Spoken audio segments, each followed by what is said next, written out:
Welcome. Happy to see you again for our second day of workshop. Okay, so I am, because it's already 1:36, I was waiting for more people to join, but I think we can go ahead and start. So I would like to give the stage to my colleague, Jennifer Kagan. And can you introduce yourself, Jennifer? And then whenever you're ready, you can start your presentation. Okay. Hi, everybody. I'm Jennifer Kagan, and it's really nice to meet you. I hope that y'all turn on your cameras at some point, particularly a little bit later. We'll be doing an interactive activity, and I would love to see you and have you see each other. So my job is with the FAES. You might also hear about FAES for other reasons. FAES does a lot of things at the on the NIH campus to support support the postdoc community. I'm in the academic programs, and I teach English as a second language, and I also I'm a faculty development specialist. So I'm working with faculty members teaching all kinds of different classes, which I'll tell you about tomorrow. But today I'm going to talk to you about tips for communication. And it's a presentation that Anna actually created. And then she and I talked and worked on it some more together, and I'll be presenting it to you. And then we'll get involved with an interactive activity to practice communicating with each other. So would you like me to just jump in? Yes, please. Okay. All right. So let me share my screen with you.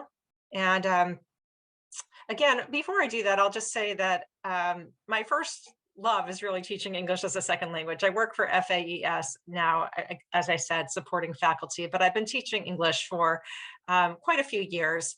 And I really enjoy helping my students to become better communicators. And so that's what this is all about today. I know that you're from a lot of different places, have a lot of different first languages.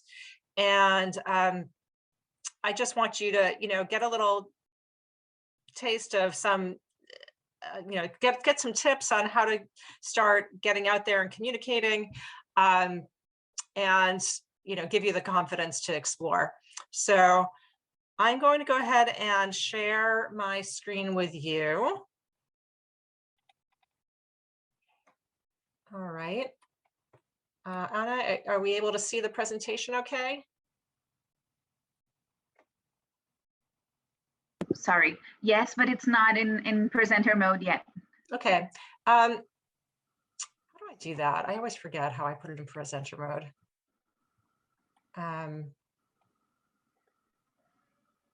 You can see the little symbol underneath the presentation in the bottom. Mm-hmm. Yeah, the one to the right. Yes. That one. Oh, this one. Perfect. Thank you. Okay, appreciate that.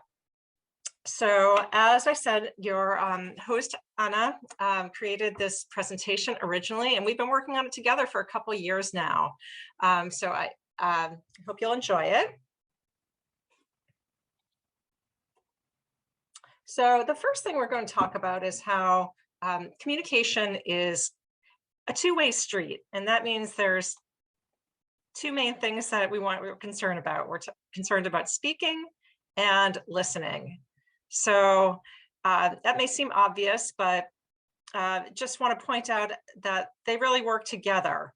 And when we're practicing speaking and listening together in real contexts, we improve our overall communication.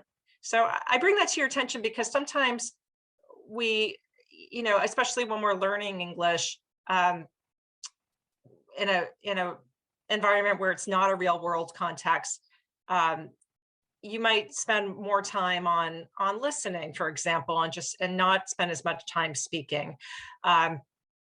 But now you're in a real world situation, you have an opportunity to work on both at the same time. Another thing that we really want to work on is making sure that we always understand what we're hearing and that other people understand us. So there's ways that we can ask for clarification. And we'll talk about that a little bit later also. So the first tip is a little bit of a double meaning. So my first tip is don't get stressed out. And you might know that to be stressed out is an expression in English. That means to be really worried about something, nervous, anxious. But it also has another meaning. If you're the word stress means emphasis. Okay, so I'm making a little bit of a joke here because I know it's stressful to speak English, but now I'm going to talk about stress in terms of emphasis when you're speaking English, because English has stress on different words and different parts of words, and it makes a difference in how other people understand you.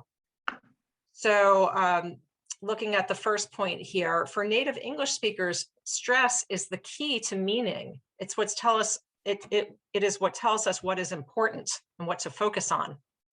So just think about that for a moment, because sometimes you might be surprised that somebody doesn't understand what you're asking for example. When you think, I know the word, I know I'm saying the right word, it might be a matter of where are you putting the emphasis on that word. So just think about that. So the second point was a great point that Anna made when creating this, that oftentimes speakers can make mistakes with some sounds. Like let's say you have trouble making the TH sound, but we can still understand you if the stress is correct. For example, the word thermometer, okay? That has a TH sound. Let's say that you can't say that sound easily and you say it thermometer with a T sound. As long as you have that stress in that second syllable, thermometer, I'm clapping at the second syllable. It doesn't matter if you get that initial consonant a little bit wrong. So that's why stress is really important.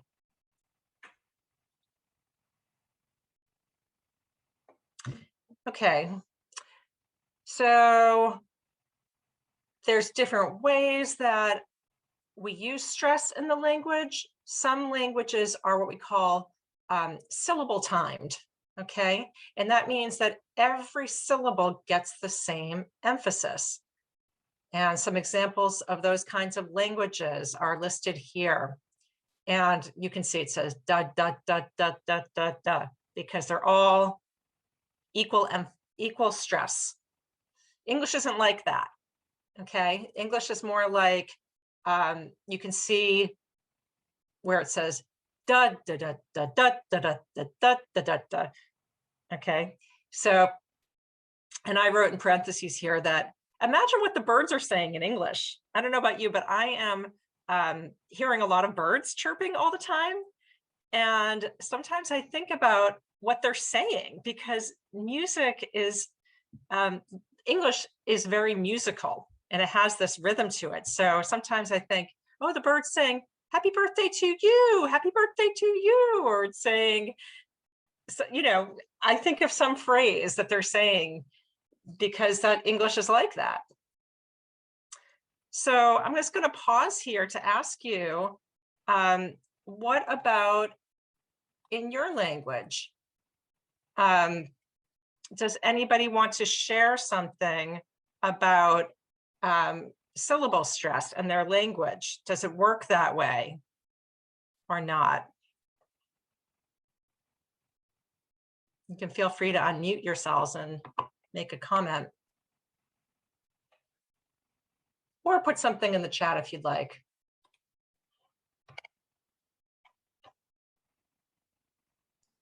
Just think about that. All right, we'll talk some more later. You don't have to talk yet, but you will be speaking. All right, let me go on. Is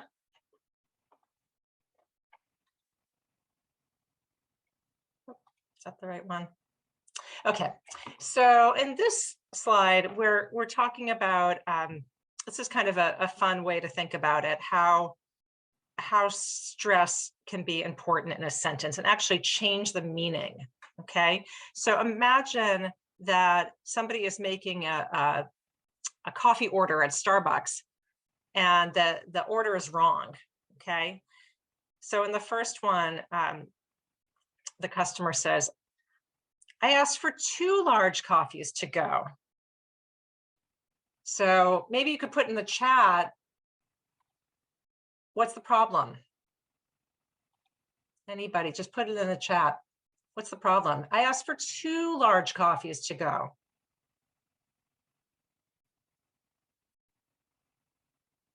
Yeah, all right, thank you, Valerie, Valeria. They give only 1. Okay. Okay, next one, it says, I asked for 2 large coffees to go. What's the problem?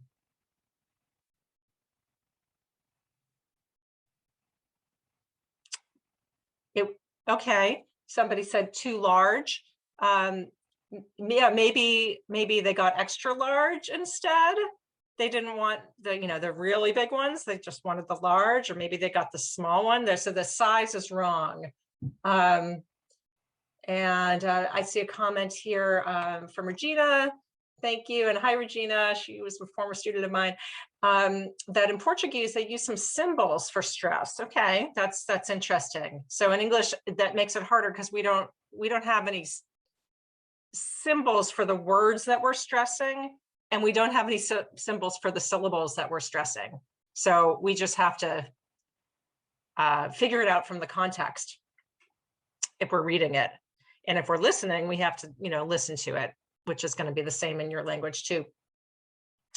What about the third one? I asked for 2 large coffees to go. Someone can put that in the chat. What's the problem?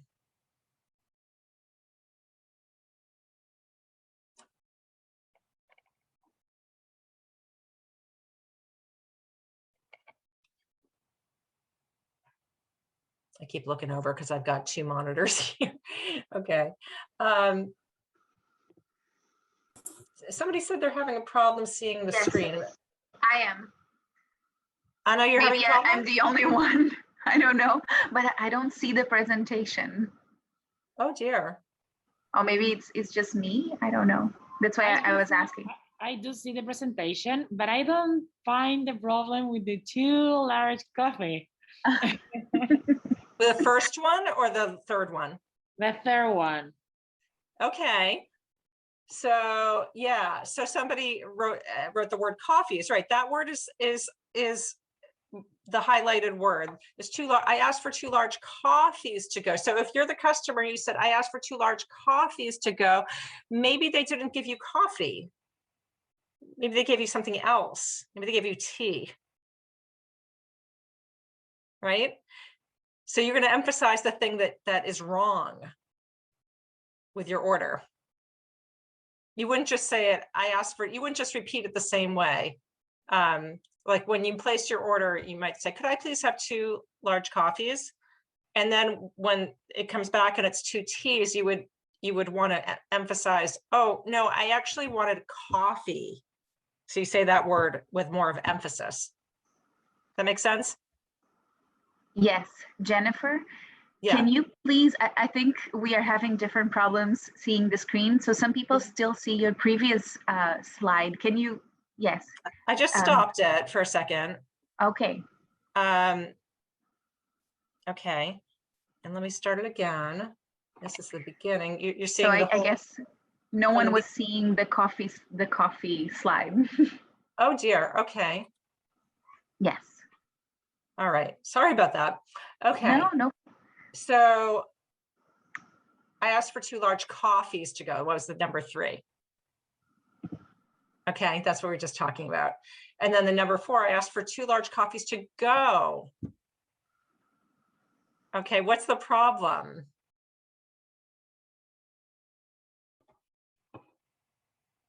Anybody? Let's see. They put the drinks in a mug. Okay, good. Yeah. They didn't give you to-go cups, takeaway cups. Perfect. Yeah, so you get the idea. All right, so this is another one of Anna's brilliant slides. It makes it very easy for me to do this presentation when it's all designed for me. So if you think about the language like music, there's a certain number of beats in your sentence. And if you think about it that way, the words that have more stress take up more beats, they take up more time to express. So if you look at the list of sentences here, starting with the top of the pyramid, that's the shortest sentence, but it's actually going to take equal amount of time to say each one of these sentences, because what happens is that the words that are not emphasized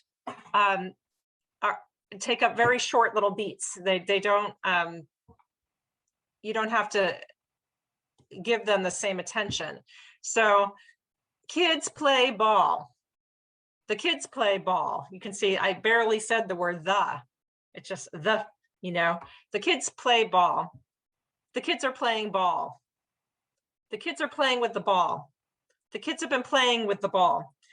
The other words in between are super short. And it's just those emphasized words that are long. And so as you just tune into that when you're listening to people, you know, they're emphasizing the important words, and that's what you should try to do too. Makes it easier for people to understand you.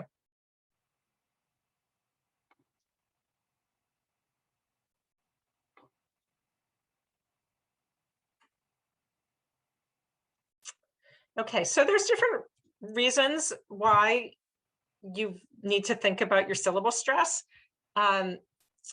So we use syllable stress to focus attention and to show contrast, and for all of these different reasons, to emphasize, sometimes to correct, sometimes to contradict or disagree. Like with the coffee example, no, I wanted 2 coffees. So you're contradicting or contrasting what you want with what you were given. And the stress is sometimes at the sentence level, the word level, syllable level, or even at, you know, the level of just the vowel sound. We're going to talk about that. Anybody have an example of something you can think of where stress is used for a specific purpose in English? Now that I'm talking about this a little bit, have you noticed that at all?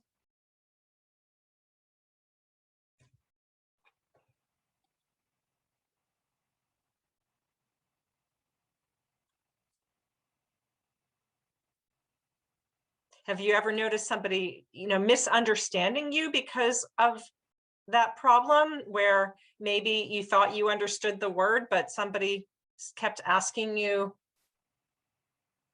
what are you asking for? And you found out it was just this really small change? You might not know now, but think about that.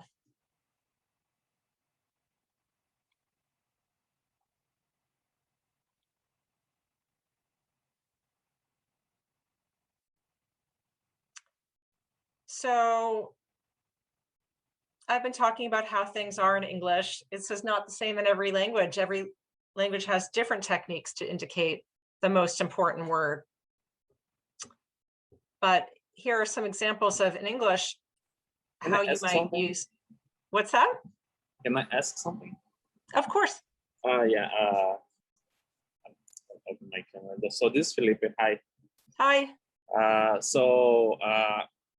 Yeah. What you were saying makes like completely sense to me, and this has happened like multiple times. Yeah. And I have like identified this, and I keep trying to understand how to put the emphasis in the right place, because right. In my language, which is Portuguese, we don't have this At Right. least I've never noticed we have this emphasis in the different words. Mm-hmm. But my question is there like any rule, or how can we be sure where we should put the emphasis? Because this is what I keep trying to catch when people are speaking, Mm-hmm. trying to emulate the way the people speak, find the right place to put the emphasis. But sometimes I just don't know. So Right. how do we how can we be sure when we are talking where we should put the emphasis? Or this is just Right. a natural thing that just, we Yeah. assimilate over time, or is that like any rule or It's a any? great question. And in most cases, there isn't a rule. I mean, there are some cases where, you look at the verb form versus the noun form, and the verb form has a different emphasis than the noun form. Like I'm thinking of the word progress, for example. You're making good progress. You can hear that emphasis is on the first syllable. But if you look at the verb form of that word, it's progress. It's on the second syllable.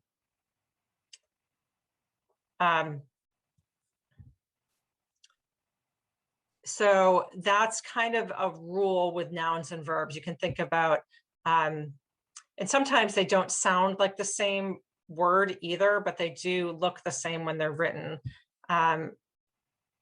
If you think about the word produce, like to make, produce something as the verb, that again has the emphasis on the second syllable for the verb.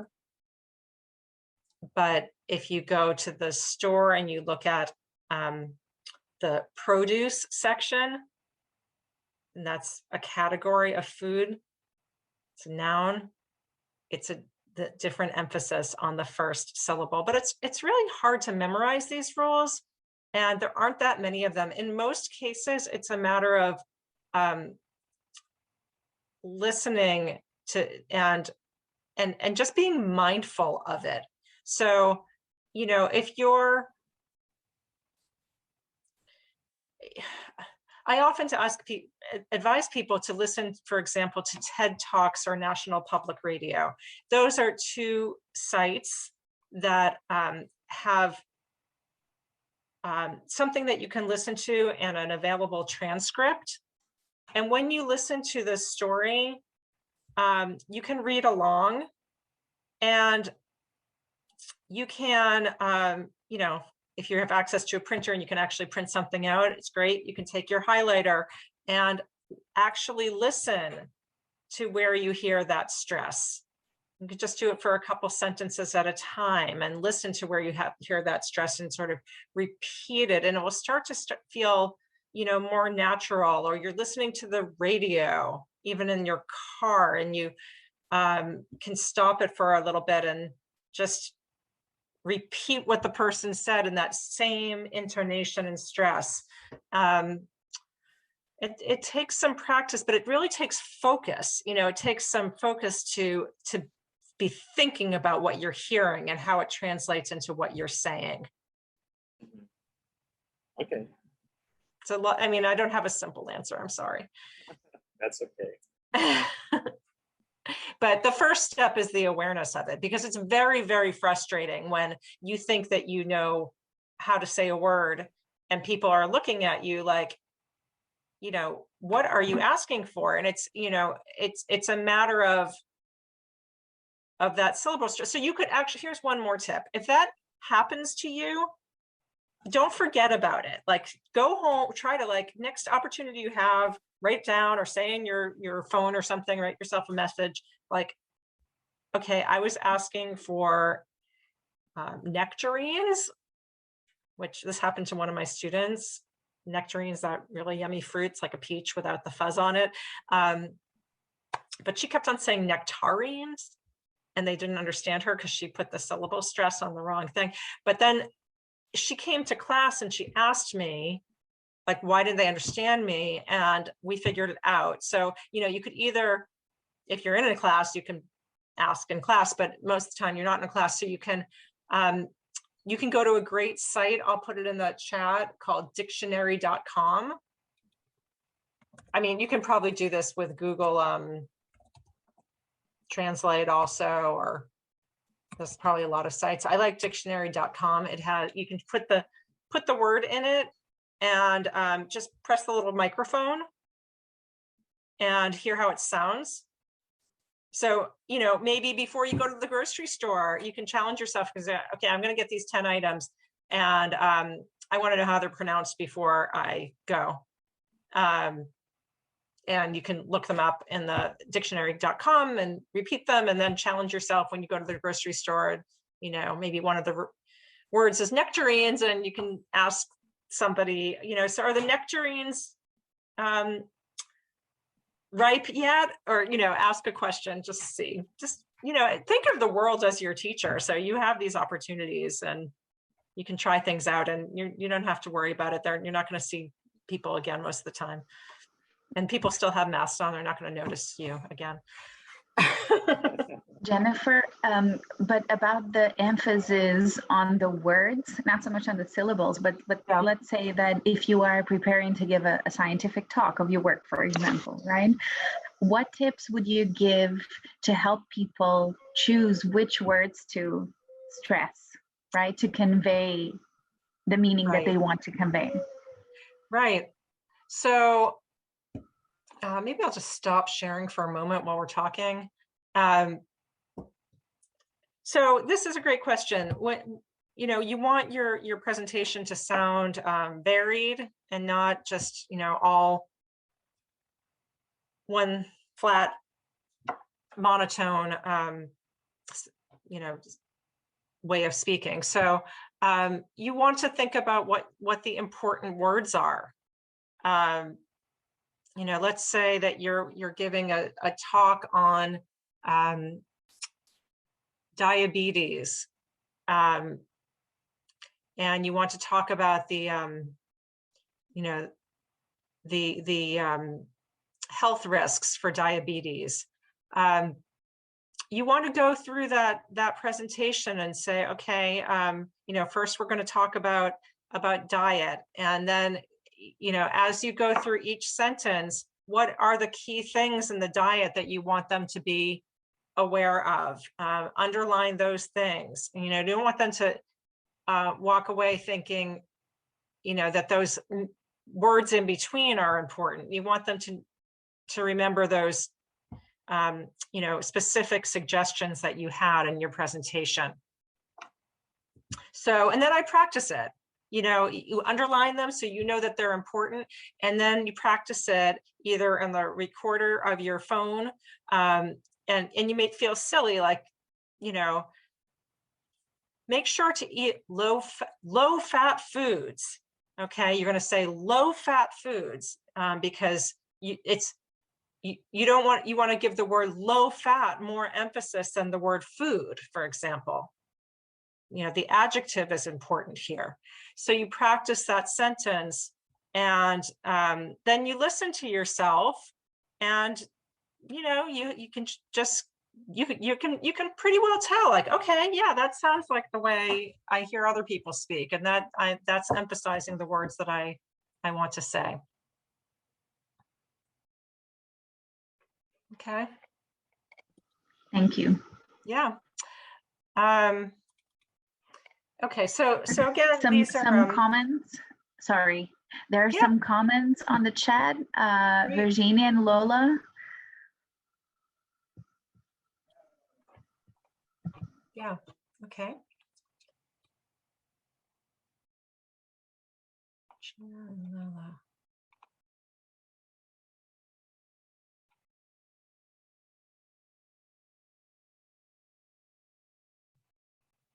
Okay, so Virginia, you're talking about preparing for talk, and that you have to also think about the sentence construction, not just the syllable stress. There's a lot to think about at once, right?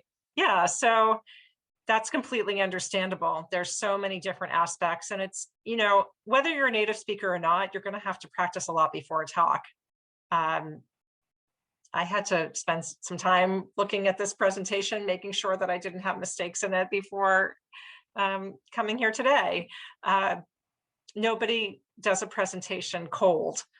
That is an expression for you. When you do something cold, it means you didn't warm up. You didn't prepare, right? So it does take time, and you can go through and say, okay, now I'm going to go through for sentence construction. I'm not worried about syllable stress this time when I read it. I'm worried that all the sentences are correct. Next time you read through it, now I'm thinking about syllable stress. I know my sentences are correct. So yes, the first step is that you want to make sure your sentences are correct, and you use your resources for different things. I mean, you can use a tape recorder to listen to yourself, but you know, as far as sentence construction, you know, email it off to a friend, you know, a friend, anybody you know that speaks English well, say, give this a good look for me. And there are also some other resources online for your sentence construction. I believe I'm going to have to find it for you afterwards, but there are some good free tools online that can check your writing for you, make sure that there's no mistakes. I mean, there's things that are integrated into Google, like Grammarly, that are good. But there are also some free tools that I'll have to think about.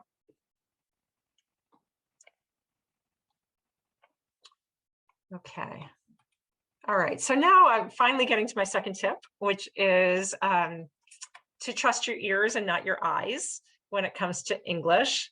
It's amazing how unhelpful English is as a written language in terms of telling us how to speak, okay? Because it looks one way and it sounds another way a lot of the times.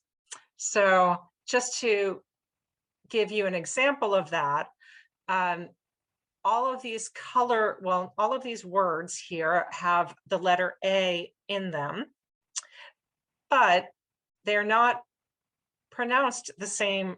That letter A is pronounced differently in every single one of these words. So how is the first word pronounced? You all have your microphones off. All right, well, I guess I'll have to tell you. First word is gray, color gray. So you can hear that vowel sound A, just sounds like the letter A. The next one is black. Okay, that sounds completely different than gray. Okay, the next one is another color, which is in the brown family. It's called auburn. That's yet another sound. Then we have this word starts with A, about. Still another sound. And then we have this word any, and that's another sound. So 5 words, 5 sounds, same letter. Not very helpful. So in English, there are a lot of different vowel sounds, okay? And I'm going to show you something called the color vowels chart in a moment. We have 15 vowels. We only have 5 vowels, A, E, I, O, and U. But those 5 vowels make 15 sounds. So that makes it really tricky to know how to pronounce things, especially if you're trying to learn by looking at the word. So this chart here is called the color vowel chart. It's a tool that educators use more and more to teach pronunciation because it gives some categories of sounds. And it associates those sounds with a color. And Anna has some handouts that she can put in the chat for you to access relating to the color vowel chart during this presentation. But what it's useful for is to start to just recognize when you hear these different sounds and start categorizing them in your mind and even on a chart, which we'll see on the next page, a blank one. But each sound here is represented by a color. And what you're supposed to think of is, what is the stressed syllable and what color is it associated with? Okay, this will make a little more sense as I talk through this a little bit with some science words. So you're thinking again about the stressed syllable. So I've underlined in these words, in most cases, I've tried to underline the stressed syllable. I forgot to do it on some of them. But so these are some science words like allele. I always mispronounce that one. Allele. Diabetes. Okay, so again, there's lots of vowels in that word diabetes, but there's one stressed vowel sound, and I underlined it. It's that E sound, diabetes. So we're going to call that a green tea word because it sounds like E. And so then once you start associating these, so back to the question we had earlier, how do you remember? If you can sort of categorize them and say, okay, diabetes was a green tea word, maybe you can make an association and commit that to memory. So rose coat sounds like oh. So the word I'm using here as an example is protocol. Where that, again, the stressed syllable is the first syllable in this word, protocol. Okay. Does everyone know who Dr. Collins is? If you're brand new to the NIH, you might not know, but he's the director of the NIH. So I put his name in here, Dr. Collins. So Dr. Collins is an olive sock word. Same with hospital. Okay. Silver pin sounds like eh. So we put the body part, the organ, liver. Okay, we had another green tea where I should have put up there, but research. That sounds different from the word above it, vector, which is red dress. Okay, so on and on we can go and categorize these words, and you notice how it doesn't necessarily matter how the word is spelled, what its sound is. I think this one is interesting when you get to the yellow sound in the middle, the cup of mustard. Okay, that's an sound. It's like the most common sound in English, most common vowel, but it's spelled a lot of different ways.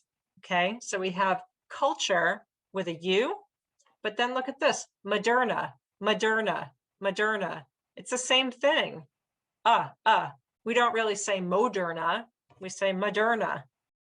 And that's the name of the vaccine that we developed here at NIH, right? And then we have another word, blood. That's the same sound. But here we have 3 different spellings of it. The U, the O, and the OO. And look at Dr. Fauci. He's a brown cow word, brown cow. So you're not going to memorize the words all, but it's a template. It's a way to keep track of things. So, here's an example of, somebody's food list and just organizing it by these sounds. And again, you look at that cup of mustard and look, you have mushrooms and you have onions. So there's a U and there's an O, but they're the same. Okay. So that's just sort of an awareness building type of thing. So for you to know, not to worry if you're like, I don't get it. You're not supposed to get it, because this is just an awareness building thing for you to, it'll make more and more sense as you just go about your lives and say, oh yeah, that word is pronounced like this word, even though they have such different spellings. Now I understand. That's just the way English works. So just remembering, so both of these topics that we've discussed so far about the syllable stress and the word stress and even the vowel stress, all of these topics relate to stress and how it's a powerful tool to communicate in English, helps the listener know what's important to focus on from the speaker. But there are also other things to know, other important things regarding how to improve your spoken English. And here are just a few pieces of advice. Try to slow down, okay? So sometimes people sort of equate speed with fluency, and they're not the same thing. So, you know, nobody is going to say, oh, this person is speaking slowly because they're not so fluent. They will actually appreciate that you're speaking slowly. So do slow down and speak at a comfortable volume, okay? Try not to speak too softly when, you know, you're not feeling confident. That will make it harder for people to understand you. And at the same time, don't just raise your voice if you think that someone doesn't understand you, because that might not be the reason. So just, you know, speak at a comfortable level. Takes a lot of practice. And so just, you know, you have to build it into your life. You have to think about how you're going to expose yourself to English, you know, in different contexts. It's going to be hard to just interact at work if that's the only place you're using English. So you have to kind of try to embrace it and say, okay, I'm gonna listen to it on the radio. I'm gonna watch a TV show. I'm gonna expose myself in different ways. Try to make it enjoyable. Think of it as a way to communicate, not as a, you know, a subject that you have to learn. And that will help you to be able to practice. I for one, I know I only like to play tennis because it's a game and I forget that I'm exercising. So you want to have the same thing with language, that you are enjoying the conversation, you're enjoying the show you're watching. So you sort of forget that you're practicing English. Think about what that thing is for you. Don't worry about having an accent. A lot of people come in, they're like, okay, I don't want to sound like I come from another place. Well, that is not something to really worry about, because, you know, first of all, everybody has an accent. I'm from the Boston area in the United States, and people can tell that I'm from there. Sometimes I might say a word and not say the R sound at the end very clearly, because in Boston, they often drop their R's. So everybody has an accent, and it's part of your identity, who you are. It's not a problem. It's just, you know, being clear and, you know, the kinds of things we've already been speaking about. Think about how you can communicate one idea at a time. I said less is more. That way you can check for understanding often, right? If you just communicate, make a point and then pause and ask people if they understood what you were saying, or if they have questions, or, you know, if you give too much information at one time, you might find out that, you know, the person wasn't really with you all that time. So one at a time is a good way to go. And, you know, people are not going to automatically correct you if you make mistakes, because they don't want to be impolite to you. So if you're actively trying to improve, you're looking for ways to do it, then just invite people to correct you. You know, again, like, think of like the world as your resource while you're here. So, you know, just be really open and say, you know, English is not my first language, so I'd really appreciate it if you hear me mispronounce something. It would be so helpful if you corrected me. And then people know that you want them to do that, because, I mean, I don't routinely correct people unless they ask me. I mean, that would be weird, because they would think, why is she bothering me? And, you know, I didn't ask for that. So Also asking for feedback regarding whether people understand you or not. You can say things like, are you with me? Would you like me to explain more? Things like that, just checking for understanding. Same thing with body language. I mean, I know a lot of us are still virtual, so you might only see the facial language, not the whole body. But you can still kind of notice the expressions in people's eyes if they're understanding you or not. So try to just pay attention to that. And try to relax, you know? You don't want to, again, don't be stressed out. Don't, you know, try to relax, remember to breathe, because that will make everything flow that much more easily.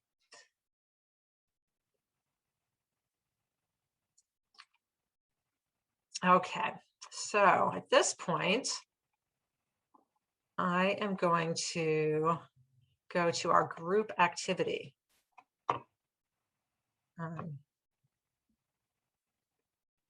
And our group activity is going to be about our names. Okay, so you're going to keep in mind a lot of the things that we have been discussing about syllable stress. You know, think about, does your name have a stressed syllable? Maybe it does, maybe it doesn't, but that might be something to consider when you explain how to pronounce your name. So I chose this, I like to do something about names because I feel like it's really important that our names give us our identity. And oftentimes when, you know, people are just arriving here and they're dealing with so many different things, they, you know, correcting somebody else on how they pronounce your name might not be high on your list of things to worry about, but it can really make a difference in how, you know, you just feel when you interact with people, if those people are getting it right. So we're just going to practice that. Think about, what do you like people to call you? You know, if your first choice, what's your first choice? What do you want them to call you? And, you know, how does it make you feel if people mispronounce your name? You know, think about, if it doesn't make you feel good, then you can address it. So in this activity, we're going to think about how we can help people to say your name correctly. We're going to say it slowly. We're going to pronounce each syllable clearly. And if there's a stressed syllable, we'll emphasize that. Okay, and before I send you off, I'm going to give you a little bit of more information. So you might want to spell your name. Now, of course, here in these in this Zoom environment, we can see each other's names. So we already see the spelling, but that's okay. We're just going to go with the exercise. And very often, if we're on the telephone, even, you know, for native speakers, it's the same thing. You know, my last name is Kagan, so it's K-A-G-A-N. So when I say K-A-G-A-N, sometimes they think I'm saying K-H, the letter H. And that's not how I spell my name, it's K-A. So I might have to say A as an alpha. Okay, so this is called the like the military alphabet. And so you would say something like, oops, I made a mistake here. I meant to say, not sat, but say, M as in Mike. If your name starts with M, you can say it's M as in Mike. So that's one alphabet that exists. There are other ones. Go to the next slide. Sorry, I'm trouble moving around here. I'm having trouble moving around. Can't find my mouse. Come on.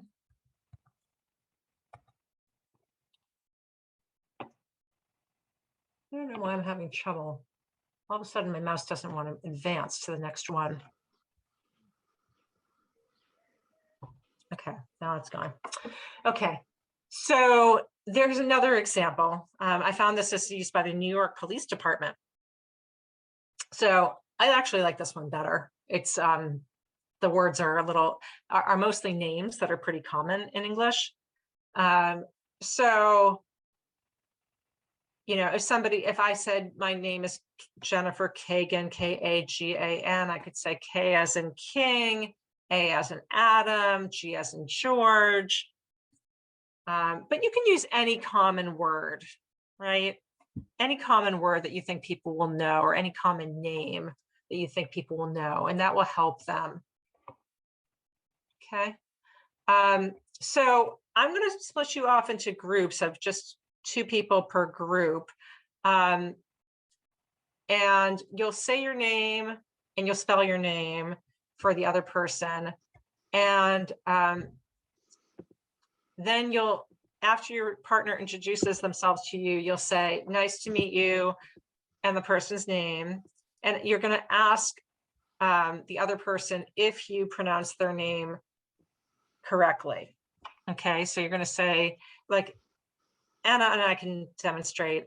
So, hi, my name is Jennifer Kagan, and it's Kagan, Kagan. That's G as in George. Hi, my name is Ana Ribeiro. It's Ribeiro. And Okay. it's EI, which is something very hard to transmit to people over here and not the other way around. Okay, so let me see if I'm pronouncing your name correctly. It's Ana Ribeiro. Is that Yes. right? Yes. Okay, I only know that because Anna has a really great pronunciation app on her signature. You might have seen it, and I've practiced it before. Anyway, it's so that's the way it goes. And then, you know, I'll leave you in your room for a minute or two, and you can talk about your name. Like, is there something special about your name? And it's a nice way to get to know each other.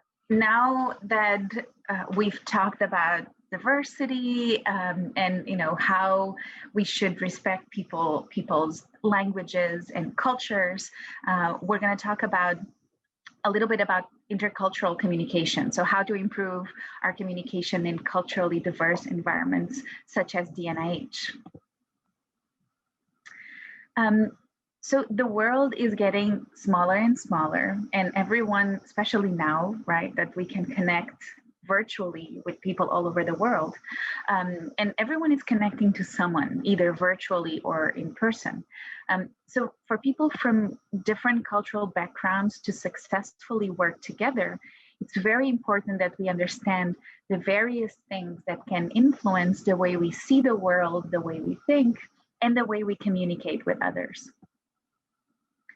There's an African proverb that says that the stranger sees only what he knows.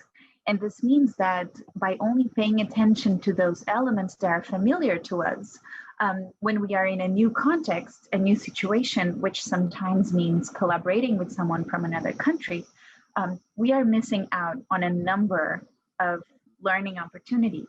And learning about things that are the strangest to us is where the biggest potential for learning and thriving really is.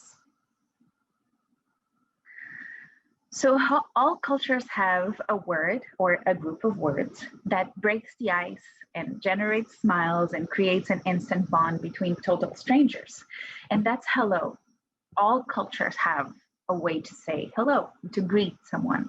And it's really incredible how a simple greeting can make someone drop what they're doing to give another person their complete attention.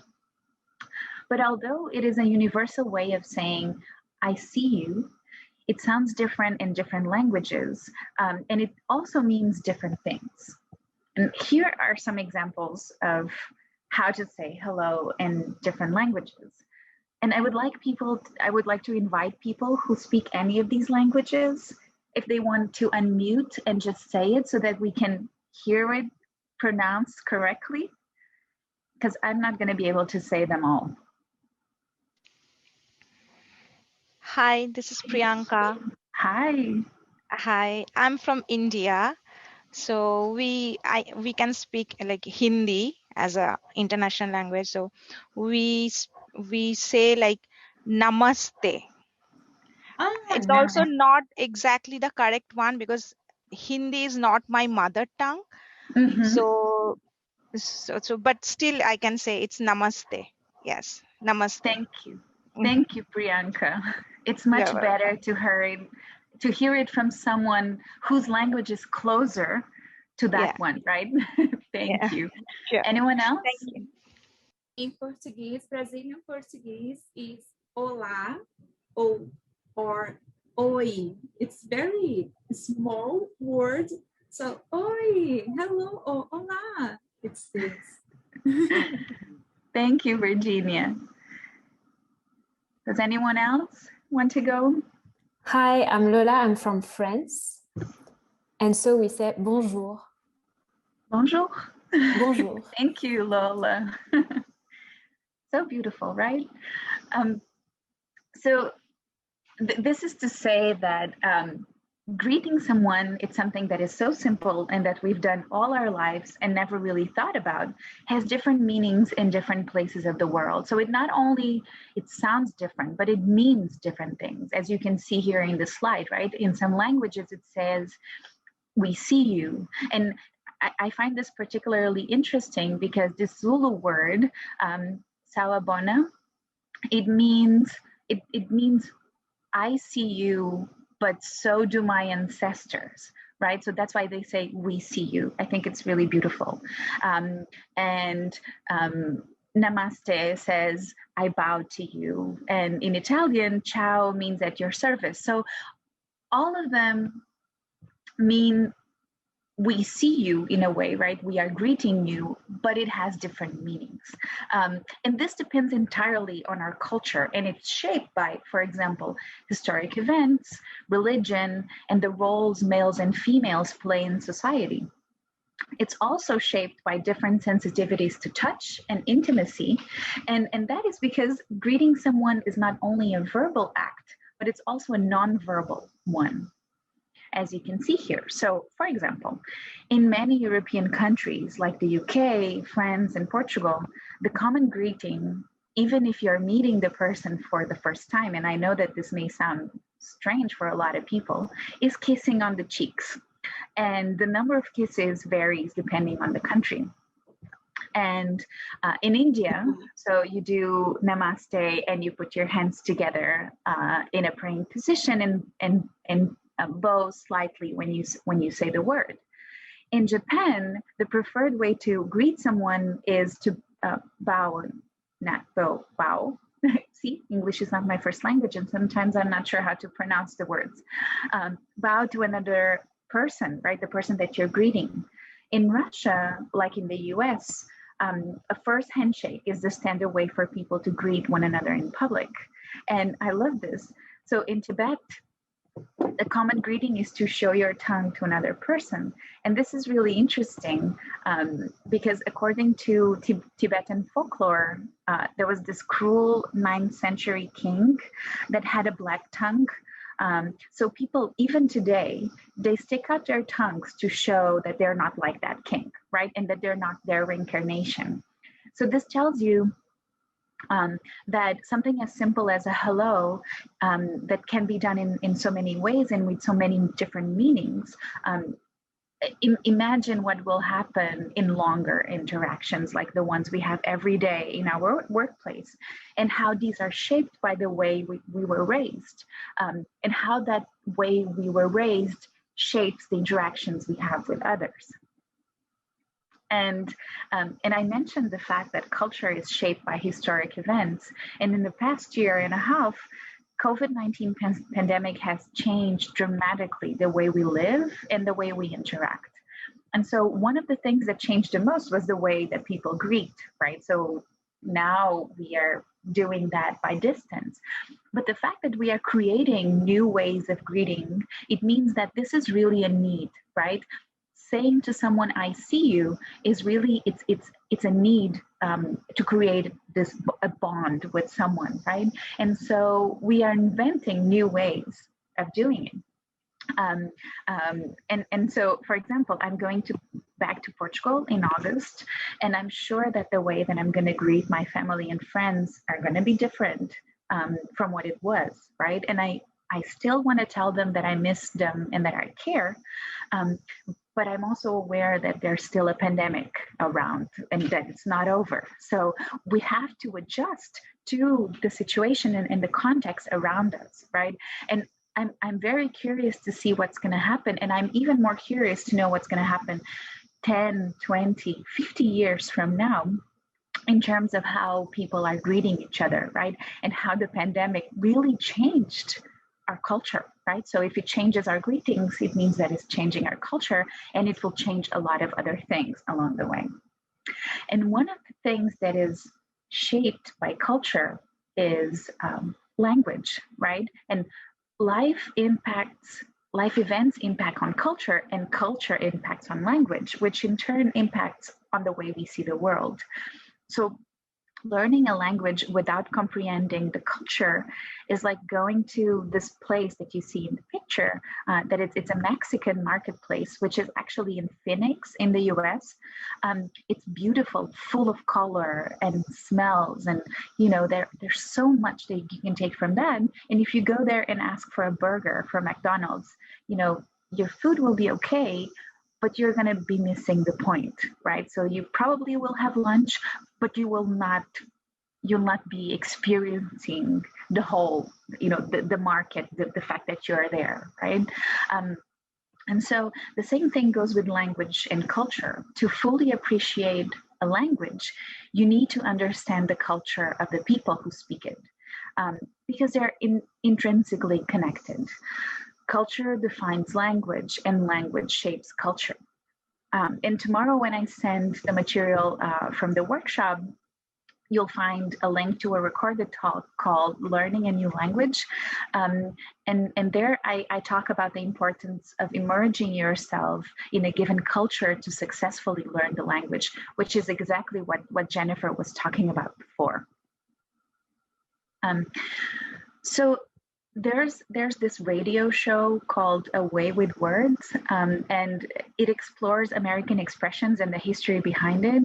And so you can listen to it if you are interested in understanding a bit more about American English and about American culture. And there are two TED Talks that I also highly recommend. One is called How Language Shapes the Way We Think, and the other one is called Language is Culture. So no matter where you are in the world, communication is important, but communicating across cultures can be really hard. And it's not just the language barrier, although that can be an issue, and many times it is. But I mean that cultures, even between people who speak the same language, actually have very different ways of communicating, right? Like we saw in examples of a simple greeting.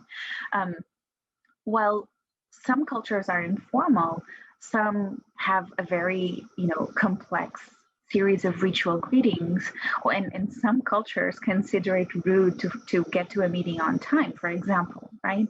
So despite the fact that all cultures are different, they all have in common the fact that everyone needs to communicate, right? To be able to interact, to live and work together. So to make sure that this is done in a way that benefits everyone, we have to learn to communicate with everyone, not only with the people there that we know, right, from our own bubble, like Lori was telling us about yesterday. Intercultural communication is the verbal and non-verbal interaction between people from different cultural backgrounds. It applies equally to domestic cultural differences such as ethnicity and gender, and also to international differences such as nationality or world region.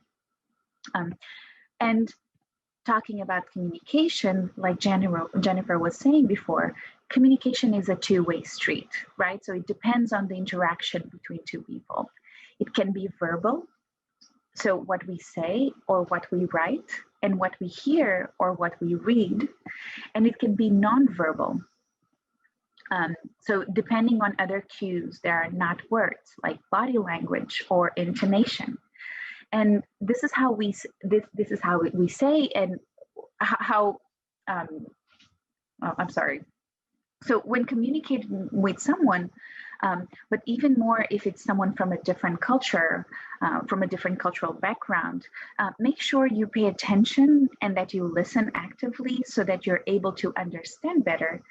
And make sure you speak clearly to make sure the other person understands you and your message, right? Communicating with people from other cultures means making an active effort to understand and be understood, to pass and receive the message correctly. And that doesn't mean with an accent or without an accent, right? You can still have an accent. The only point is really to get your message across and to understand the message of the other person.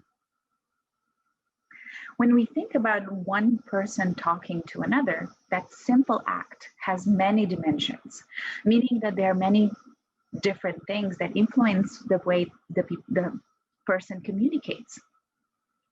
The person talking has unique traits that depend on their personality and their values, like, for example, kindness, patience, how optimistic they are, if they are introverts or extroverts. But there are also some learned behaviors, like how closely they like to stand to another person when they are talking, or how fast and slow they speak, right? These are all learned behaviors. Another thing that influences communication is how emotionally intelligent one person is. So how aware are they of their own emotions? And how socially intelligent they are, meaning how aware they are of themselves and others and of their interaction. So as this person speaks, there's also someone listening, and they also have all of these dimensions, right? So the intercultural interaction is this symbolic exchange process between two people from different cultures, so many times with different symbols for the same thing in all their dimensions, to share meaning and to find a common ground. So you see how complex this interaction is, and therefore how much potential it has in creating something new and interesting, like we talked about yesterday in the diversity talk. And to understand what intercultural communication is, it's also important to understand what is not. Intercultural communication aims at facilitating a positive and productive interaction. It doesn't mean that you are joining a culture or that you are becoming a member of another society. You don't have to become proficient in a given language to engage in intercultural communication or to get rid of your accent. And very importantly, you are not abandoning your own culture. Remember the melting pot versus the salad bowl metaphor from the diversity talk yesterday? The goal is to bring different cultures together in a synergistic way so that the product of our interactions is more than the sum of the parts. Okay, so now that we covered what it means to communicate in multicultural environments, we're going to talk a little bit about what do we mean by culture. And culture is this set of beliefs and social forms and material traits of a racial, religious, or social group. And it allows this group of humans to live with less stress, knowing that those around them are the same, right? There's this sense of community, of belonging, and being understood. So culture is a set of rules that are passed through generations and that help us make sense of the world through this shared identity. So a learned common system of meaning. And here are some prompts for a journaling exercise that I would like to propose, not for now, but for later. And the reason why I propose this is that it has been shown that journaling, which means writing for yourself about events, thoughts, and feelings on a diary or a journal or a piece of paper, random piece of paper, it's actually a great way to improve your writing skills, especially when you're learning a new language. And so when you're on your own, comfortable at home or anywhere else, really, read these 3 prompts. What is your favorite proverb or saying in your language, and what does it mean? If your culture was one dish, what would it be? Describe what it tastes and smells and how it represents your culture. And what's an instrument that when you listen to it, it immediately takes you home? What does it sound like? How would you describe sound? And we know that journaling is usually an exercise to write for ourselves, but to make this also a learning exercise, you can send your text to my email, which is there that you can see. And our team will make sure to give you feedback on your English writing skills. So you can also write about other things in this wheel. It doesn't have to be only about sayings or about food or music. You can choose. The idea is really that you can write about whatever you feel like writing, and we can give you feedback on the writing if you want us to. And as a group exercise, and because it's always great to learn about other people's cultures and having this exchange moment, I would like to go to breakout rooms for 5 minutes and choose one of these topics, right? So you choose and then you share with your colleagues. And I will give you a few, like 1 or 2 minutes for you to, sorry. Or I will send you I can do both things at the same time. I have to send you the PDF so that you see what's the exercise.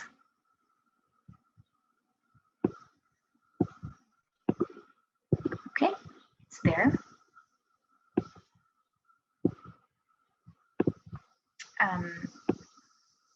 So if you can download it, that would be nice. And then I will send you to breakout rooms again. And you can be back in like 4 minutes or so, okay, at 3:05. I hope that you had a good time talking about your cultures and learning about other people's cultures. So I'd like to say a few important things about culture that we often don't take into account in our intercultural interactions. And one is that most of those interactions, or in most of those interactions, the cultural traits are not visible to us, and ours are also invisible to the other person. And this is the so-called cultural iceberg model, which was published in this book called Beyond Culture in the 70s. And so Edward T. Hall, he was an anthropologist, and he postulated that there are some aspects that are visible, and which are the ones above the water, but there are a larger portion which are hidden behind the surface. And so the external or conscious part of the culture is what we can see. So this includes behaviors, it's explicitly learned, it's conscious, and it's easier to change. The internal or subconscious part of culture is below the surface, and it includes beliefs and values and thought patterns that underlie our behaviors. And sometimes we cannot really explain why we behave in a certain way, right? It's unconscious and it's intangible. For example, I am an atheist. So my lived experiences taught me that in the way that I see the world, there's no space for a God. However, I was raised in a country that has a profound Catholic influence. So a lot of my behaviors come from that, even though I'm not aware of it, right? So by understanding that there are some cultural layers that shape the way we interact with others, even though we can't see it, not even in ourselves, right? We can become more tolerant and open to our differences. And there are some modes of communication where these invisible cultural traits are even more difficult to see, right? It's the invisible. And an email is, I think, a great example of that, right? It's this form of intercultural communication many times, and especially in the scientific realm where we collaborate with people from all over the world. Sometimes these diverse cultural backgrounds can cause misunderstandings, right? And even face to face. So imagine when you don't see when you don't see the person and you don't hear the person, right? So there's no tone of voice, there's no body languages, no gestures or facial expressions. And I know many of us, I know I have many times, like every day, have found ourselves scared reading an email, and it wasn't even about the content, but because it seems like the person is just mad at us, right? So for example, I tend to send very long and detailed emails with all the information I think people want, right? And more. So I write an email how I would like to receive an email, right? But maybe the other person on the other side gets my email and thinks, oh, so many things. Like, why do I have to read through all this? Right? Like, why doesn't she just go straight to the point? And whenever I get an email that is just 2 words, after I ask several questions, I think, like, where is the information? And of course, why is this person mad at me? Like, what have I done? So we get affected by the way we perceive the other person's message. And that is shaped by our own cognitive distortions, right? These filters that prevent us from seeing reality. And many times that is actually very far from the other person's intention, right? That was filtered by the way, by our life histories and our own filters and cognitive distortions. And it's just, sometimes it's just a style that is different. And of course, then when you add culture, it makes it more complex. And if it's difficult when you know the person, like, for example, you are emailing your supervisor or your colleague, you know the person, and sometimes it's difficult to know, what's the right way to write an email. But if you don't know the person, like you are emailing a collaborator for the first time, how should I write that email, right? So that is even more difficult. And there's no magic recipe, but it's always good to remember to honor the other person's style if you know what it is, right?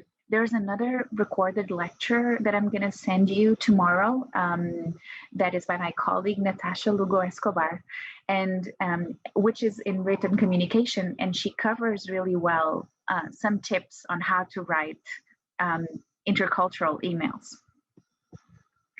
So I think I would say that a general advice, it would be to trust your judgment, right? And trust your own way of writing and what you think is right, but also remember to adapt to the other person, to the other person's style.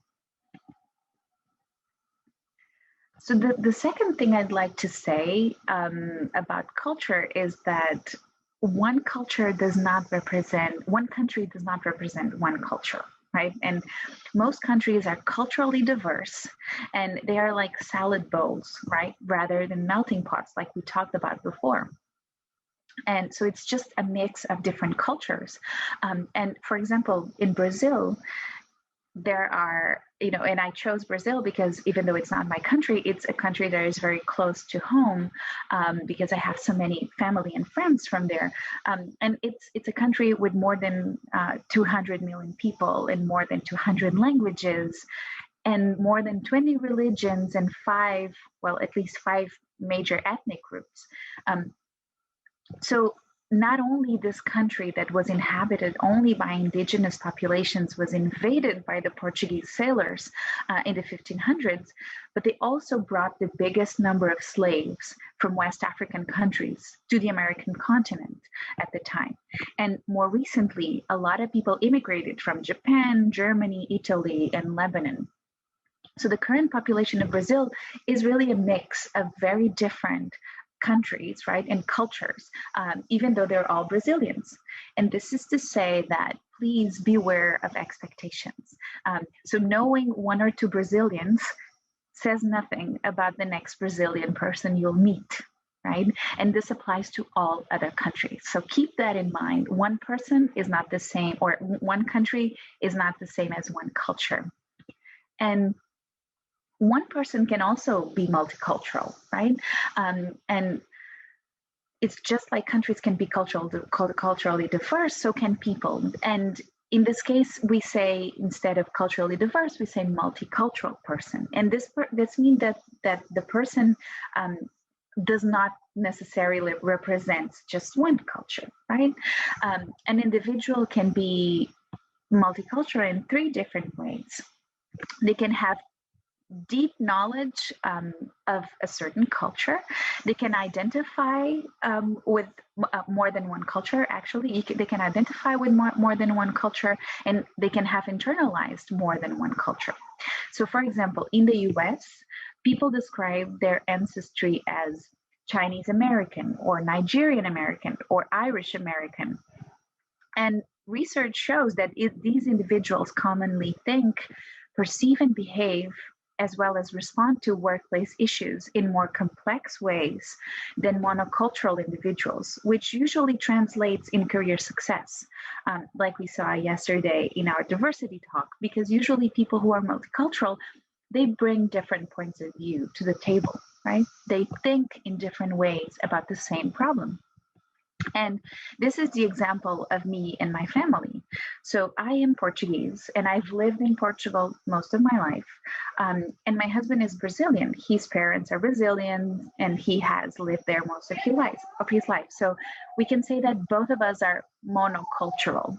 But our daughter was born in the US from a Brazilian and a Portuguese parent, and we're going to move to Spain in a few months, where she will grow up.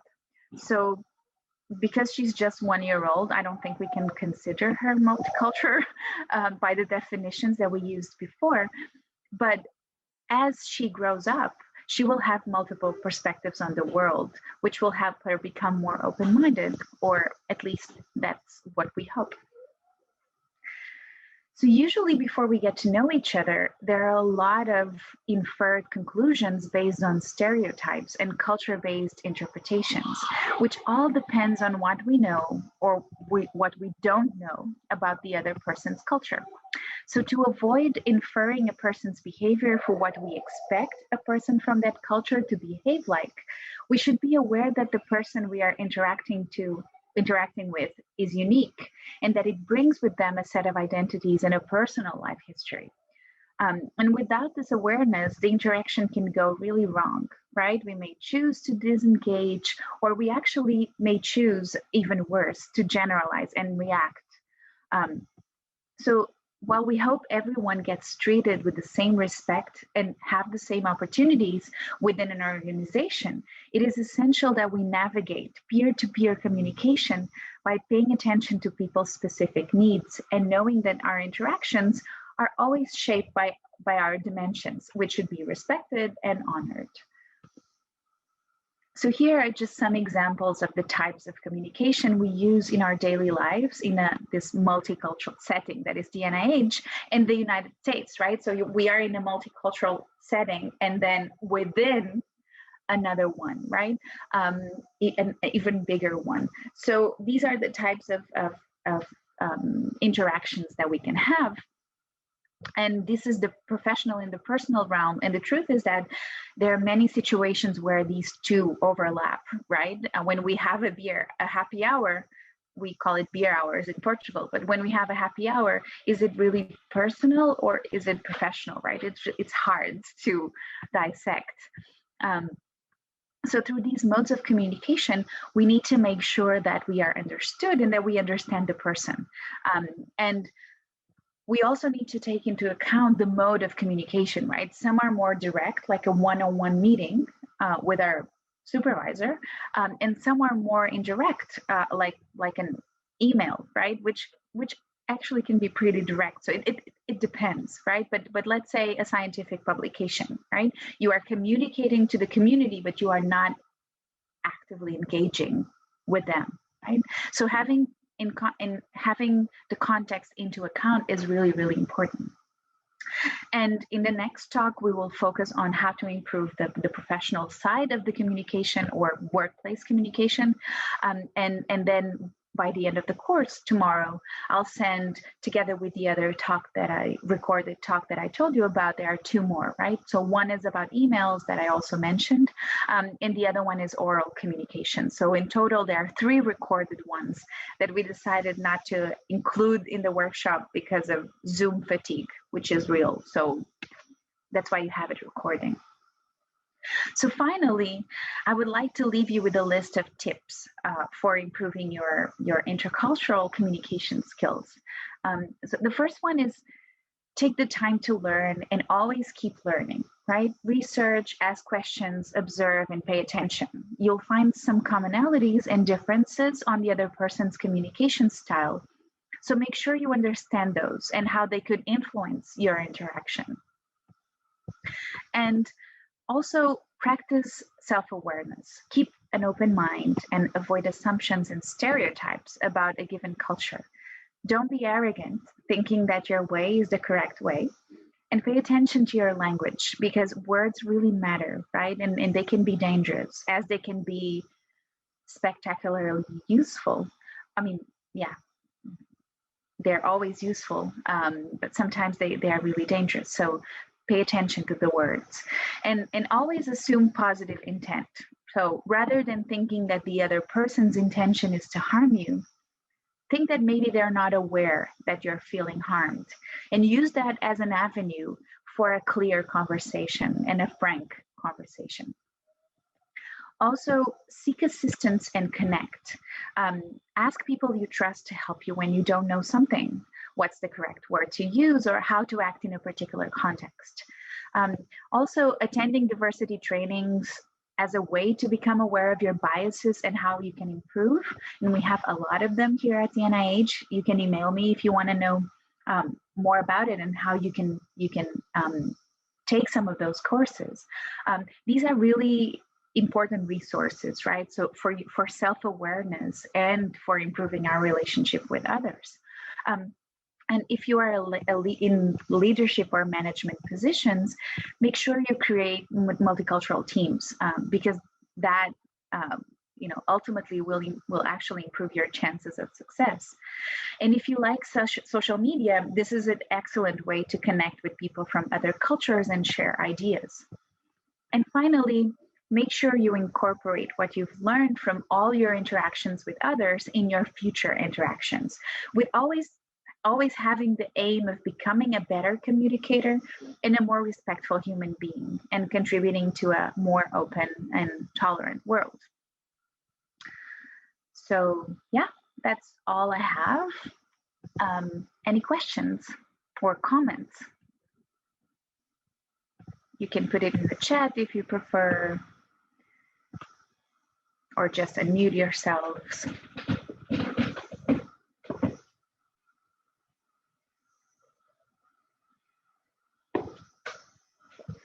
So if there are no comments or questions, let's take a little break and come back at 3:30 for the last talk. Good afternoon. My name is Ulrike Klenke, but everybody calls me just Uli, like Anna just did. I work at the OITE as a program director for an undergraduate summer internship program, and work with the visiting fellows in the postdoc office. And I'm really interested in helping visiting fellows because I was one myself a few years ago. I worked at NINDS as a neuroendocrinologist. I'm from Germany originally, and I know how hard it is to live and learn in a new country, especially having to do it in another language than your own. Communication can be tough in your own language, and now you're here and must navigate your environment in English, and that brings completely new challenges with it. You're brave to come here. We are happy to have you participate in our workshop today, and so I thank you for coming. Please, if I'm going too fast or you don't understand something, just raise your hand or unmute yourself and let me know. You can ask questions the same way at any time. You're welcome to use the chat for that as well. And since I can't see it right now because I'm in the PowerPoint, but we can break at any point if you have any trouble. So with that introduction, let me get started. You might ask yourself, why is communication so important? You started your postdoc here at the NIH with the specific expectations of learning new skills and building your CV and moving from here into the next stage or job. Being able to communicate well in the lab and at the NIH is imperative to achieve these goals. I know what you want to say. You come here to just do your work, read papers, analyze your data, and then publish your work. This is a great goal, but to do this effectively, you will need to discuss your project and its stages with your PI. You need to understand their suggestions and hesitations, and you need to be able to tell them what you have in mind. You will need to collaborate with other members of the team or possibly have collaborators in other institutions. You want to be able to avoid misunderstandings or be able to address the issue if it comes up. You need to be able to resolve differences in opinions with colleagues, your boss, or other people who are involved in your day-to-day lab experience. You might also decide to mentor a student or supervise a postbac. And to mentor and train, you need to be able to communicate well. And effective communication is needed in all areas of your workplace to be productive. It all starts with setting expectations to get what you want personally, in science, and in your career. So being clear and precise will be very helpful. To some degree, we all struggle with communication, with voicing our wants and needs, or concerns and opinions. All of us have a moment when we want to say no, but we're not sure how to say no or whether we can say no at this moment. So the third thing that we struggle with is to hear and respond appropriately to the feedback we receive. And a big part of communicating well is staying open to what others say to us in response.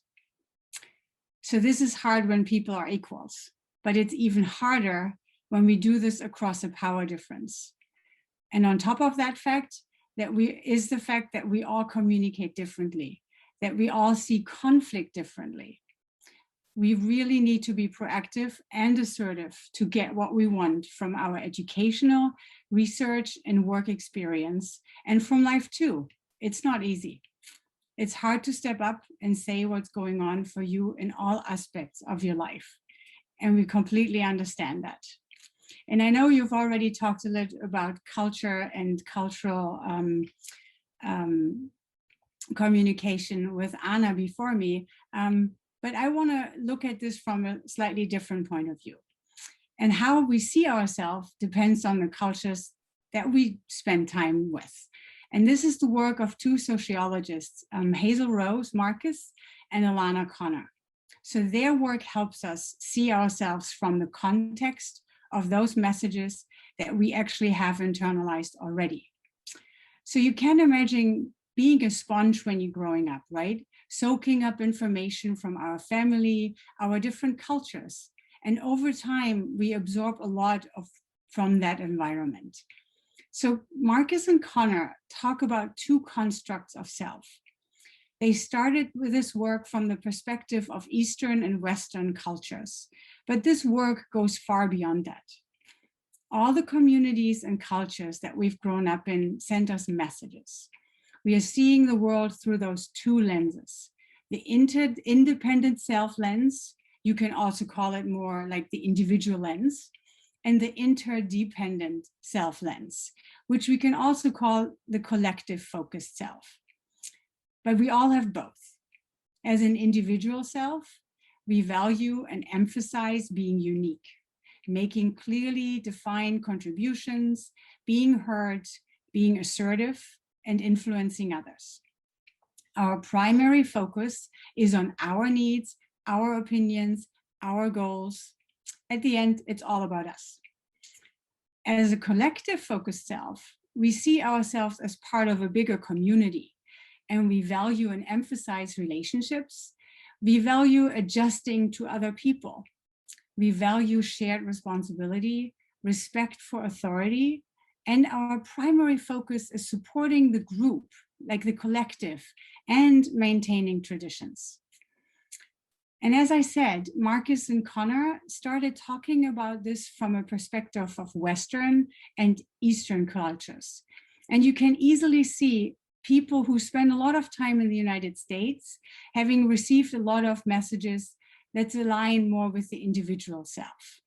We have gotten a lot of messages about standing up, speaking up, making sure we get what we want. Many Chinese have shared that growing up in Asian cultures or in other countries as well, they've gotten a very strong message about the collective focused self. But we are all really a mix. We have all internalized messages both ways. And most importantly, we can change our views here. They're not a set point from which we need to operate. So it's important to remember that it depends on the context and the situation, but it's key to understand how this influences our communication and our assertiveness. So if we tend to come at the world with a much more individual view, we're willing to be assertive because we see our relationship with our boss and others in our workspace as more equal and fluid. It feels okay to speak up, and we tend to be direct when we communicate. We want to be clear. We want to get our work done. We want to meet our needs. But if we have spent a lot of time in a collective focused culture and we really have internalized those messages, then it can be very difficult to be assertive, especially given a power difference, because one of the biggest messages we've received is that elders matter. Community matters. We need to be respectful to the community, and we need to respect hierarchy and tradition. So we view our relationship with our boss and with others as work as unequal and fixed. So let me give you an example. You're sitting in a lab meeting and a PI asks a question, and somebody with an individual view might be totally happy answering that question, and maybe even happy to be disagreeing. The person might say, you know, I think you're wrong. Here's how I would do this. But now imagine you're at the same lab meeting and you've received messages from the collective culture. And you have this view of power and hierarchy needing to respect that. So it can be really hard to say to your boss, I don't agree with that experiment, I would do it differently. So it's really important to appreciate that we are the sum of all the experiences and cultures that we have been impacted by. All of us have an individual view of self and a collective focus of self. And we can access both, and we just need to find either in the right context and in the right way. So this slide is a summary of what I just described, and the table shows the main difference in behaviors guided by either the individual or collective focused self when in the workplace. So I don't want to get into this, but I wanted you to have this for later. However, our viewpoints do not just play a huge role in the workplace. These tendencies show up in all aspects of our life. And I think Anna already alluded to a lot of that in her presentation earlier. You know, it influences how we raise our children, how we think about our choices. You might feel comfortable showing emotions and have sometimes a feeling of entitlement having grown up in the Western world, where you're not willing to lose face or feel deserving growing up in the East. How you address and solve conflict and interact with authority figures is also affected by these two lenses. So let's have a poll. And now I have to just like switch back into my Zoom mode so that I can actually try to make this happen. So what I would like you to do is please put into the poll that I'm going to launch in a minute. Do you tend to focus either on a more individual or collective?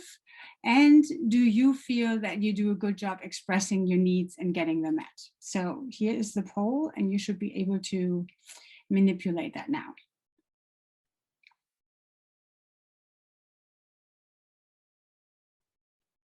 All right. So we have a couple that think they are more individual, a lot of them are collective, and then we have a lot of both, exactly. I would have thought that. And do you feel that you have a good job expressing? Oh, maybe I should end the poll and share the results. There we go. Now you can see that too.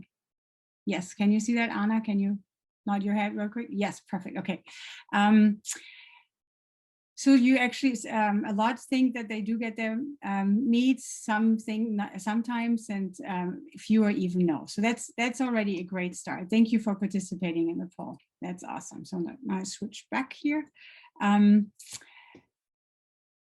So what we now need to think about, with that in mind, what we just learned about ourselves in our poll here is, what role does culture and language plays in this, and how we can improve our communication skills at work. And that's what we want to talk a little bit now about in the rest of the presentation.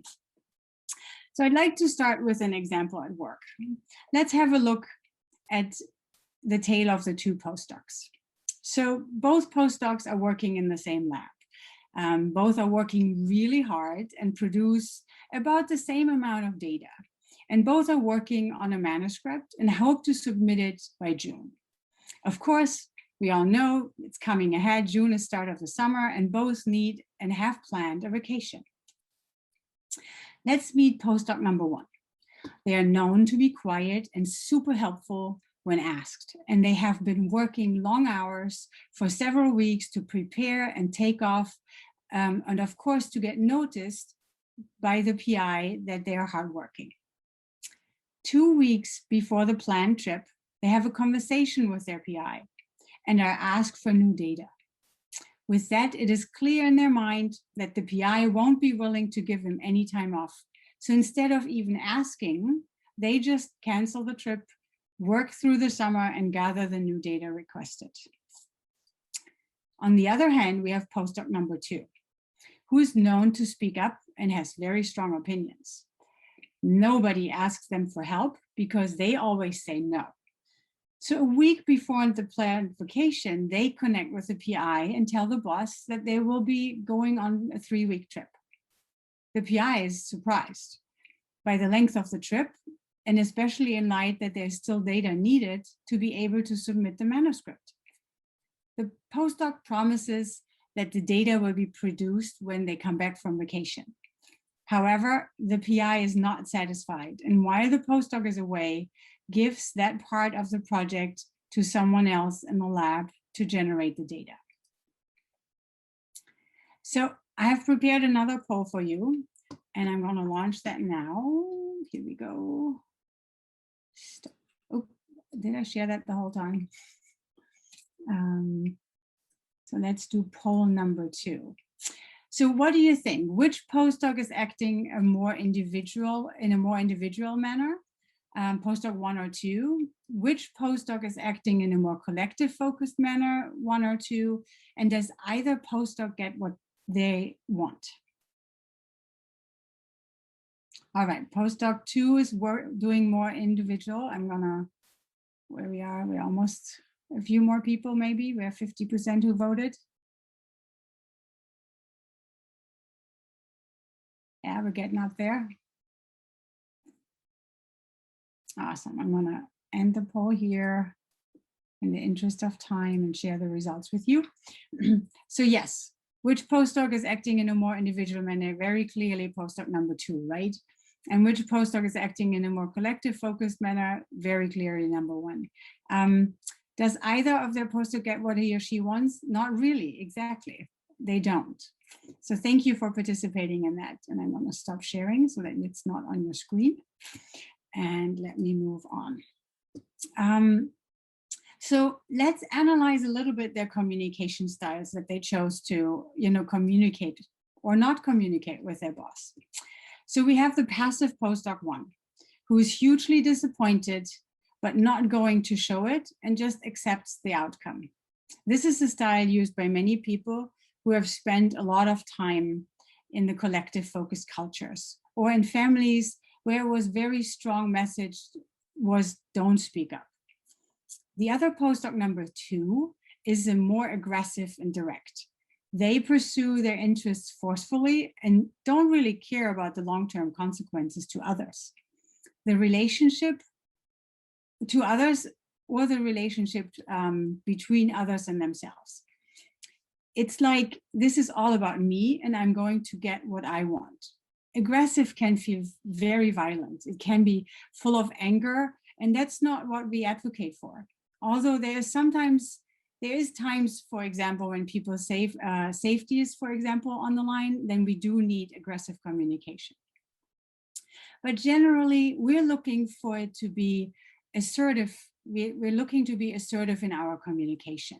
You know, it's a direct way of communicating, just like the aggressive style, but it's in a calm and respectful way, you know, where you can be clear about your needs, but also be respectful at the same time to others.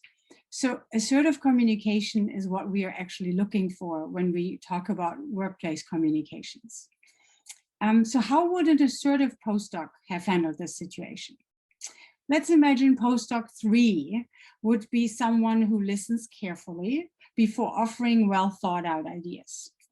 The other group members would sometimes ask for their help, but know that this postdoc is busy and will help if they have time. This postdoc would have talked to the PI well before the summer and let the PI know that they are planning a trip and that they would like to go on vacation. And they mention how important the manuscript is and present a plan for how they will have the data done that is needed for the manuscript in June. So assertiveness is sort of the sweet spot between taking care of the needs of others and taking care of your own needs. It's the ability to hear both a little bit. You might be wondering why I chose this example. So I did so because I wanted you to be aware that taking vacation is important and that it is needed.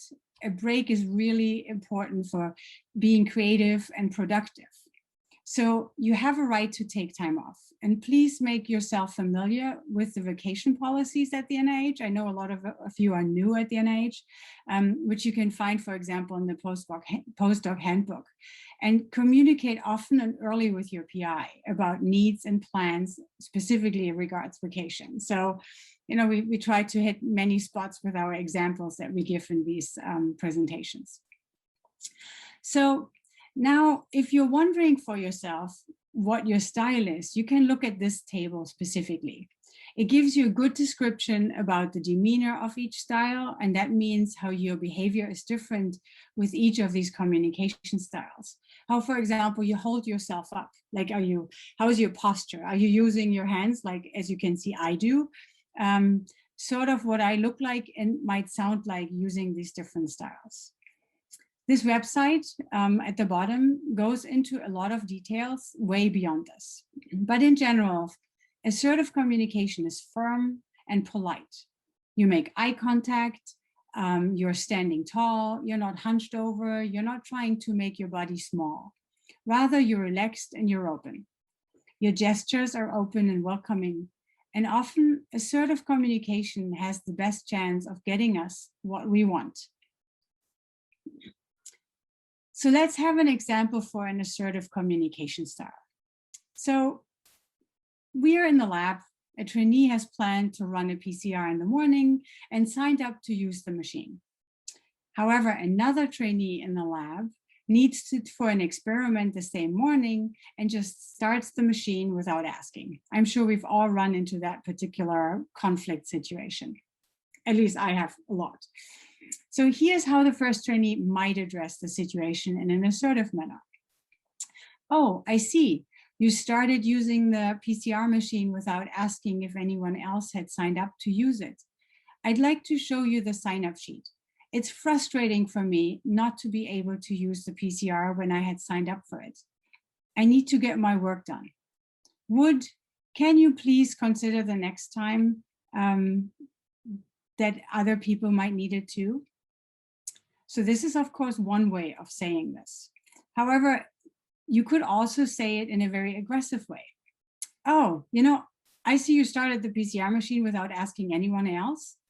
I'd like to show you the sign-up sheet, but you know, it's really frustrating for me not to be able to use the PCR machine when I signed up for it. And I need to get my work done too. So this is definitely a way more aggressive way to do this. And I don't think I need to repeat it one more time, but you can also say it in a very passive way. So as you can see, it's also a huge question of what kind of tone you're using and how you are being heard by the other person to be either assertive, passive, or aggressive. So that is something to keep in mind. And here's another way to present it. So on the left side, you have the aggressive, on the right, the passive, and in the middle, you have the sweet spot of the assertive. And I think it's very clear that this is something that you need to really try to work out for yourself and practice a little to get it in that sweet spot that I meant. So I just want to make a little plug for the nonviolent communication. It is a mode of communication that seeks awareness of our own needs or an empathy for our own selves as well as for others. And so being able to communicate this clearly is key to our productivity as well as our very motivating if you know that your PI and your lab members really see and hear your opinions and suggestions and they care for your needs. So being able to define clear expectations, help building trust, which is so important in the lab and the community. And so I know that you might have heard from Sharon about the jackal and the giraffe, which is like either being really aggressive or being very more caring. That is part of the nonviolent communication.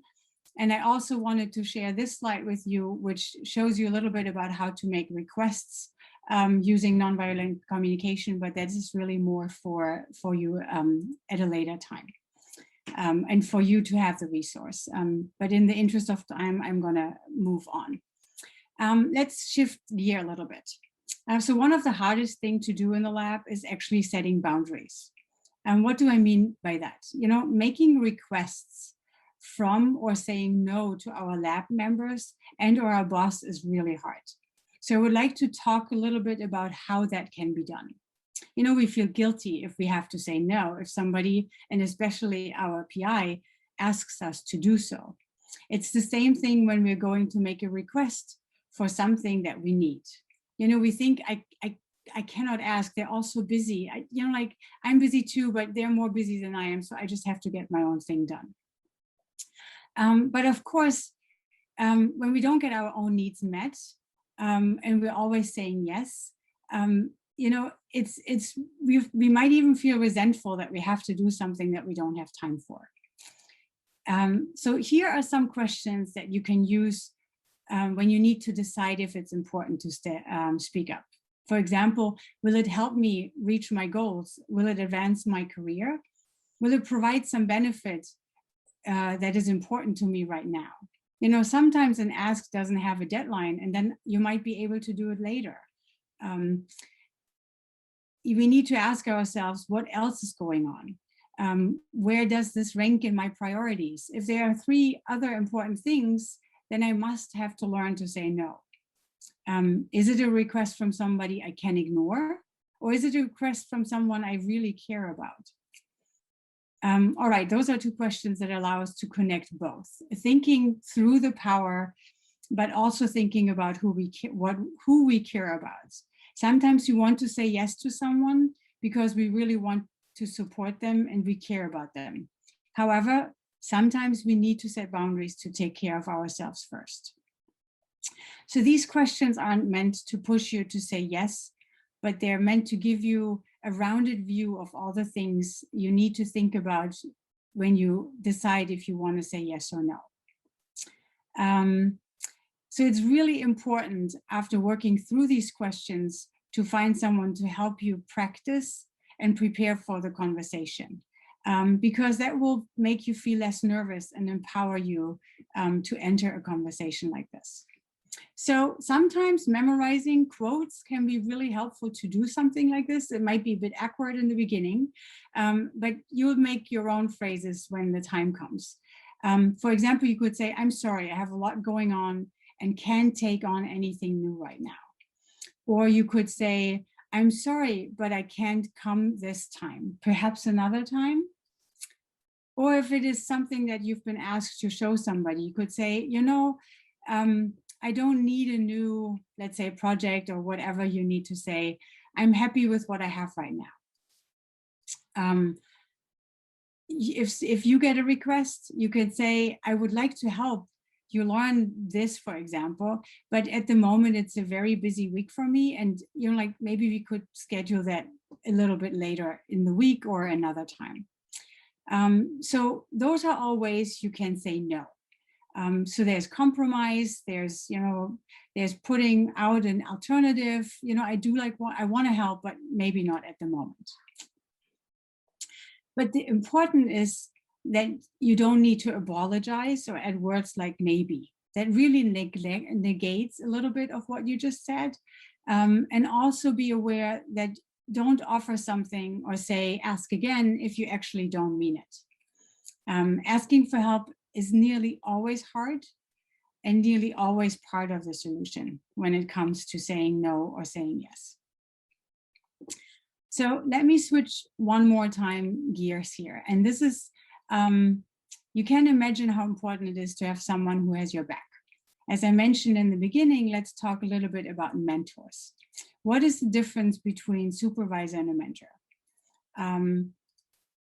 It is that a supervisor is someone who's overseeing a person's work to make sure it is completed correctly. And the focus is on the overall goal of the organization, the lab. However, a mentor is someone who advises and directs and guides and supports an individual and in their personal, professional, and career growth. So the focus is on an overall goal and needs of the mentee. So you can see it's hard for a boss to also be a mentor all the time. Sometimes it's hard to discuss with your PI certain things, like you might not feel safe to discuss something with him or her because you don't want to tell them something that you think might be used, let's say, against you. You might have differences with your PI that make it hard to develop a mentoring relationship. So you have different needs, or your PI has just too much to do to be available to mentor you. It could also be that you think that you are just not knowledgeable enough in the area and you need support. So mentors are important in many areas of your life. You know, when it comes to your scientific career, they can help us learn new techniques. They help us focus on our research in the right directions. Mentors can help with our career exploration, help us build a network we can rely on. And we are looking for, and they can connect us with collaborators who can help us with our data, possibly. They help us grow as scientists and as people, and we can learn a good bit from them when it comes to managing people. So not only our PIs can be mentors, you can have many mentors. There are postdocs who join the lab later than you, graduate students, postdocs that you can mentor, and summer students. And so you'll be needing mentors, and you can be a mentor for others, and you can have peer mentors that are at the same level. So if you model to care for your needs, that this will translate to your mentees caring for their needs as well. So that is really important when you consider this in terms of workplace communication. Here's a little bit of how you can find mentors. You know, reach out to your scientists in your branch. You can, you know, attend OITE and IC career workshops to meet people. And there's some other suggestions here that you can read at a later time. So let me give you some considerations for actions. It's up to you. Here are some suggestions. So ask for help when the stakes are high. Practice having conversations beforehand. You can't make your PI do something they don't want. Remember, the only person's behavior you're able to change is your own. So using wellness tools like journaling could be very helpful to work through some issues you might have. And I know you've heard a lot about that in the workshop so far. We have OITE many seminars and drop-in discussions and meditation groups and webinars like Wellness Wednesdays, or I think it's now Thriving Thursday, that will help you, and I encourage you to come to those. So embrace your growth mindset and practice, practice, practice. And last but not least, as a take-home message, I would like to say effective workplace communication will be essential for you during your time at the NIH and in the future. We do need to learn to be appropriately assertive in expressing our wants and needs in the workplace and beyond, including with our boss. So we need to find mentors outside of our research group who can guide us in our personal, professional, and career development as needed. And I know I zapped through this information like super quickly, but I also wanted to give us an opportunity to, learn and practice in the small group discussions that are to come now. And I know Anna has been working on setting up the breakout rooms so that we can, use a little bit of what I just told you and practice. So thank you all for participating, and thank you our facilitators. And tomorrow, I just wanted a quick note that tomorrow we are starting at 1:30 and it goes to 3:30. So we only have one talk. And then after that, we have people coming from the Visiting Fellows Committee and FAES, Jennifer and her colleague, and other people who are coming to talk about English resources at the NIH. So classes and spaces where you can practice your English communication. Okay, so I hope to see you all tomorrow. See you tomorrow. Have a good night. Thank you. Thank you. Bye. Thank you. Bye. Have a good day. Bye.